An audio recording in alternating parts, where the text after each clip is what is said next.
নমস্কার, আমি সুকান্ত ভট্টাচার্যের লেখা পুরনো ধাঁধা।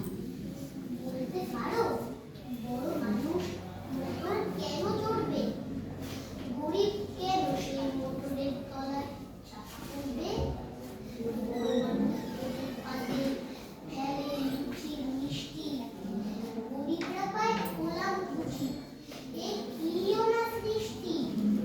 বলতে পারো ধনীর বাড়ি তৈরি যারা করছে, কুঁড়ে ঘরে তারা কেন মাসির মতো মরছে? ধনীর মেয়ের গান পুতুল, হরেক রকম খেলনা, গরিব মেয়ে পায় না আদর, সবার কাছে ফেলনা। বলতে পারো